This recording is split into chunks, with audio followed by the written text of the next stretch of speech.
Yesterday, at 40 years old, LeBron James decided to spit in the face of the Lakers organization, the Lakers fans. Like, I can't believe that LeBron he hasn't learned from his mistakes that he's made in the past. It's obvious that this guy, his ego is out of control, and you can't blame him, bro. You gotta blame his fans. You gotta blame the people that support LeBron James, right? You got a whole generation of people, even people in older generations, that consider this guy the GOAT.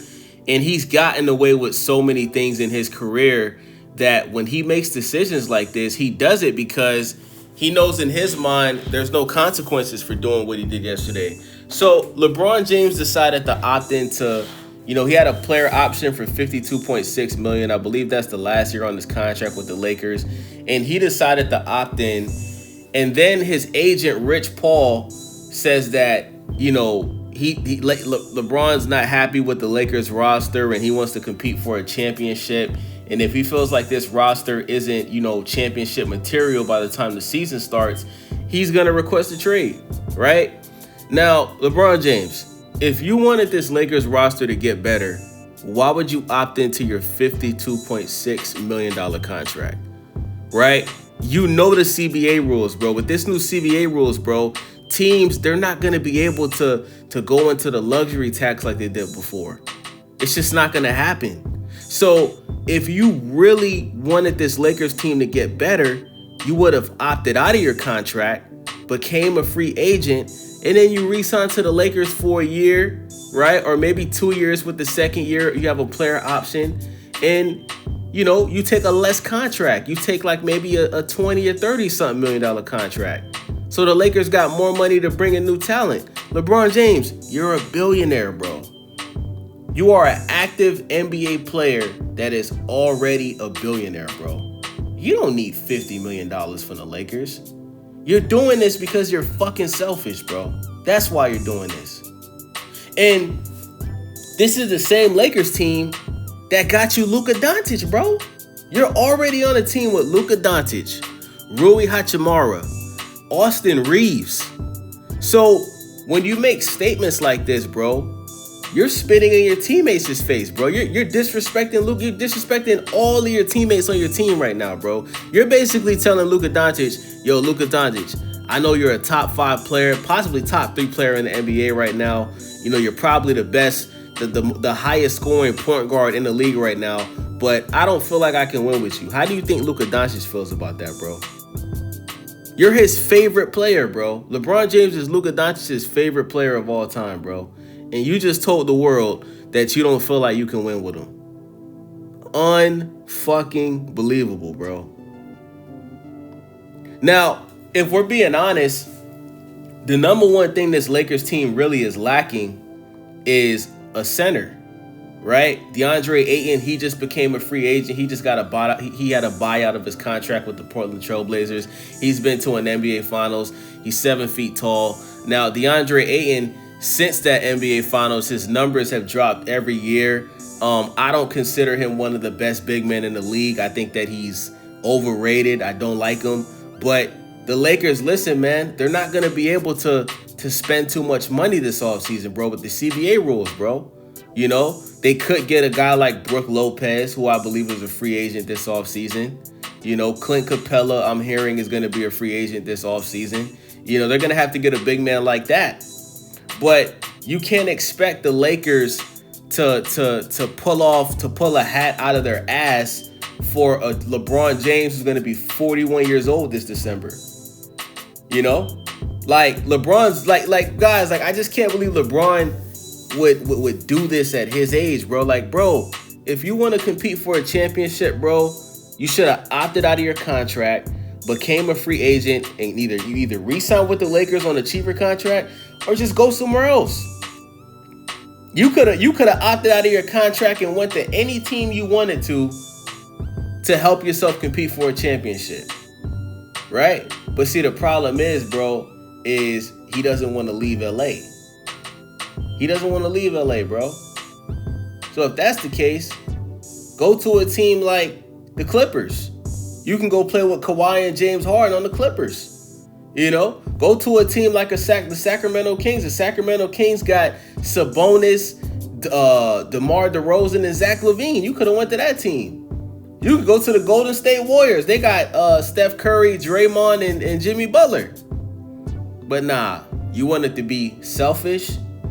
You wanted to make 50-something million next year.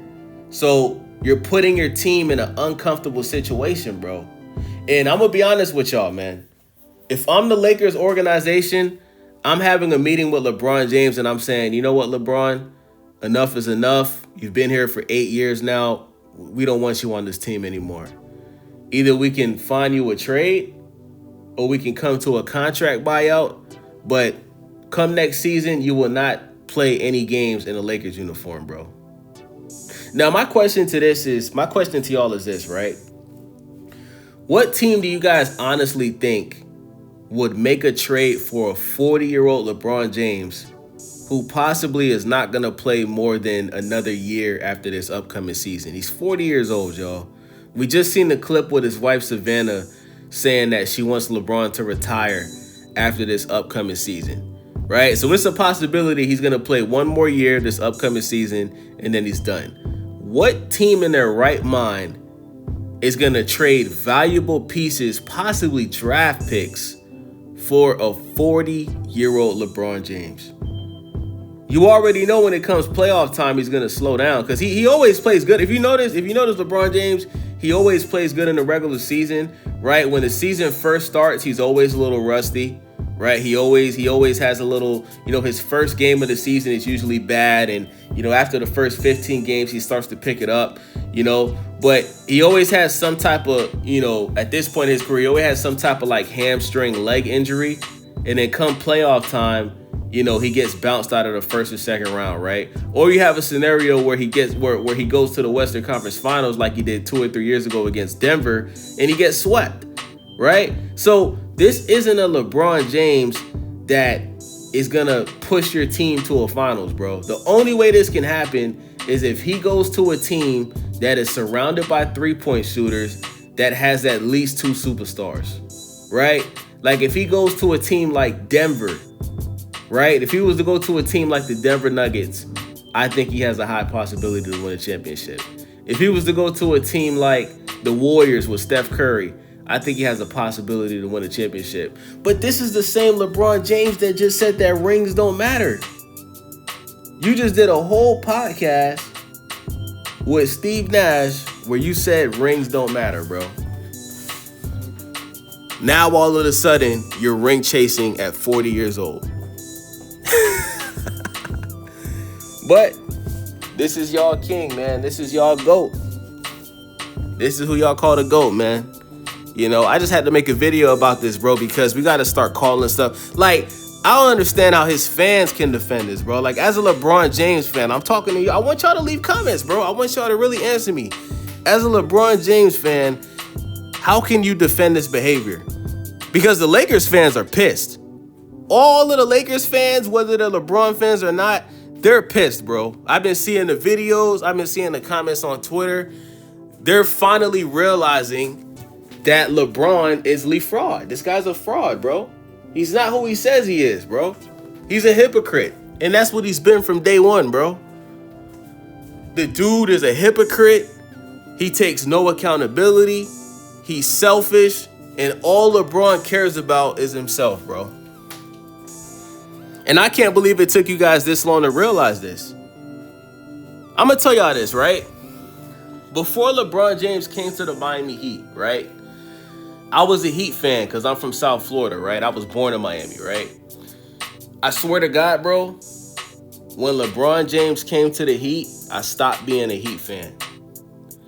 And even though I stopped being a Heat fan, I ended up going to the NBA playoffs in 2011. I went to Game 5 of the Heat versus the Mavericks. I was in the arena that the Miami Heat play at.